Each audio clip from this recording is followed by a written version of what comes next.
Shalom. I want to start off by giving all praises to Yahweh, Bahashem, Yahushai, Bahashem, Rakakadash, giving double honors to the apostle, elders of Great Millstone, peace and blessings to those pushing this truth and in sincerity. All right, it's the brother in the Pash Kodash, coming at you again with another lesson. All right, and as always, I'm jumping right into the lesson.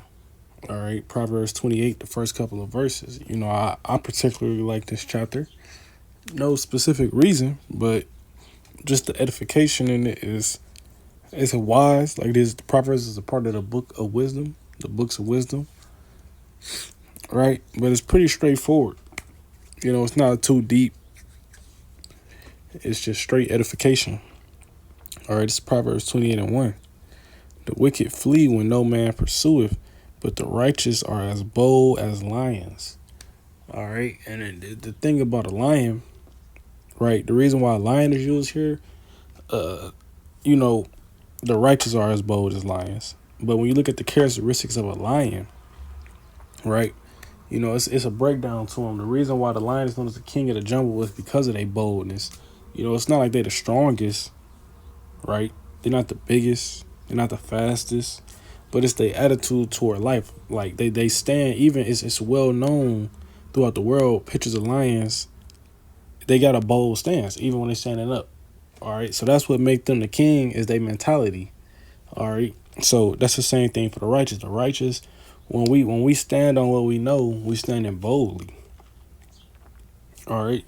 It's not like we ashamed of the truth. It's not like we ashamed of what we do. We know what we do is right and what y'all do is wrong.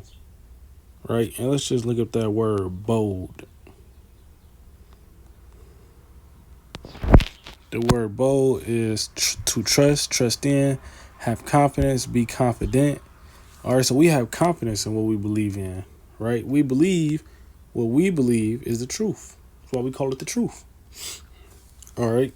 Why would I be ashamed of the truth and you telling me about a lie? Right?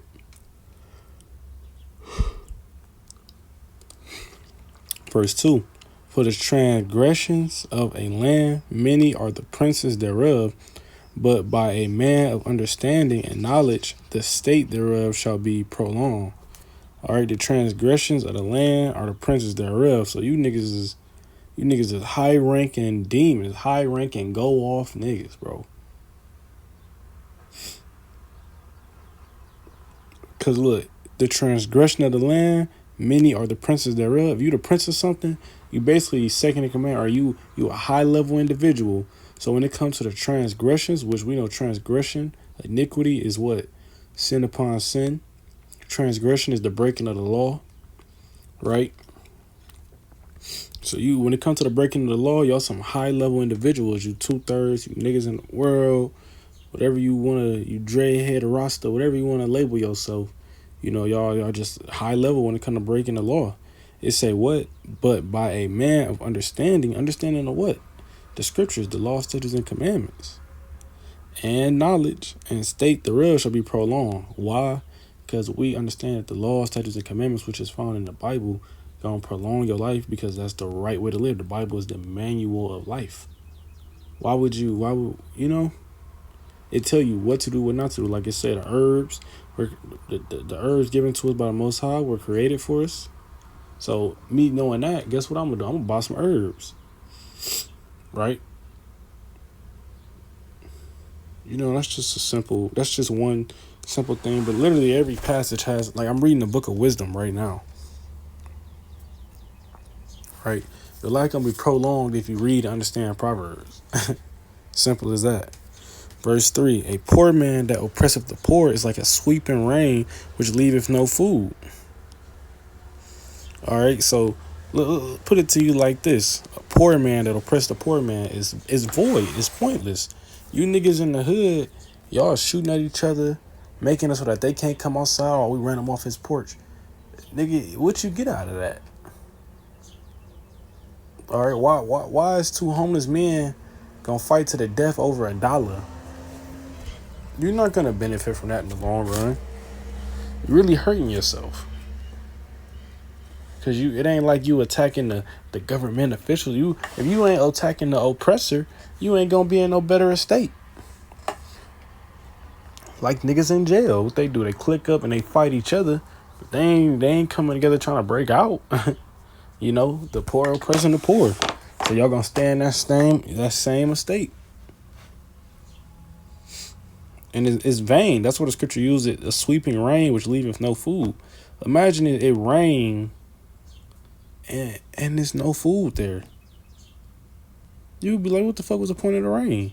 Or even a sweeping rain, right? So imagine a hurricane come through and wipe your field out. And you a farmer, you like, damn. Well, it was pointless for me to ever plant or this or that. Yeah, it was pointless. And that was the similarities, the simile, right, or the metaphor to a poor man oppressing another poor man is pointless. No one gets anything out of it. You do nothing but really go to a lower level. How two niggas gonna rob each other every other week? No one's gaining anything.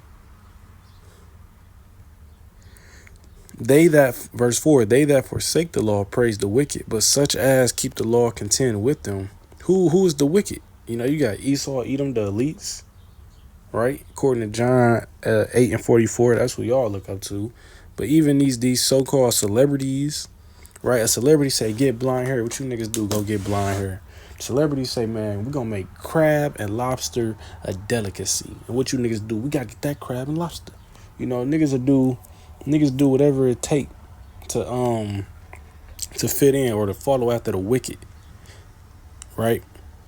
Because why? They forsake the law. The law tell you what not to do and what to do. Yo Esau, Edom's elites and your celebrities that follow up under them, they going opposite of the law. They hate the Lord. But that's who you choose to follow. They say what? But they that seek the Lord understand all things. You know, we do. I understand why little ones get hit up. I understand why car accidents happen. I understand why it rains. I understand why it precipitates. I understand 99.9% things about life because why I know the law. I know why things happen because I read my Bible. Instead of just letting it collect dust, the Bible pretty much tell you everything you need to know. Verse 6, better is the poor that walketh in his uprightness than he that is perverse in his ways, though he be rich. All right, so you better off being poor and having what? Morals and standards. Right, and what's our morals and standards? Once again, the scriptures. You better off being poor and not being adulterous. You better off being poor and not being a thief. You better off being poor and not a murderer than a rich man who don't stand on nothing. He gonna do whatever it takes to get that bag. Not knowing that's gonna come at a price as well. But what type of person are you? What manner of man are ye? You would do anything for some money? Man, I don't want to be around nobody like that. He fuck around, take me out for some money, or who knows what he'll do.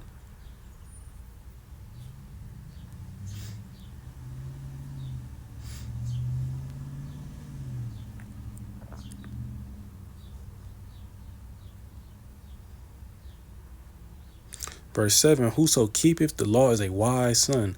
Why? You keep the law, keeping the Lord's laws. As simple as that, he gonna sup with you. That's all the Lord wants us to do is to serve him. The whole duty of man is to fear and serve the Lord.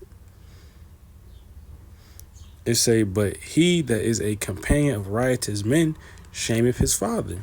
What is an example of a riotous man? You niggas was down there looting downtown back when George Floyd got his neck kneeled on. You niggas, we're gonna protest for George by robbing everything.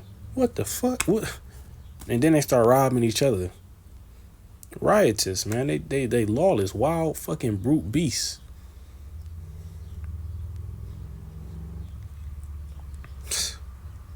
Verse 8.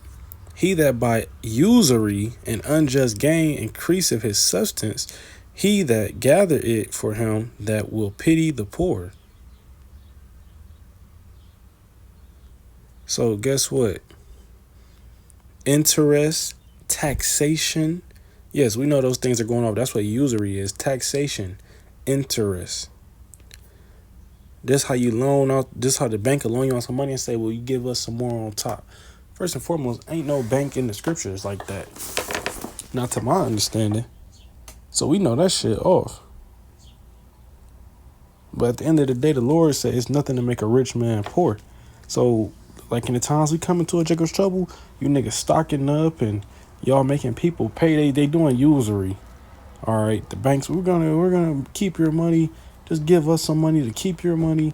All these things, guess what? All them goods, whatever that money worth, is gonna go towards some goods, and it's going to the elect. Because the Lord control all things. Gotta keep that in mind. You using wickedness to get money or just gain in general. The Lord gonna give whatever you gain to the righteous or those in need.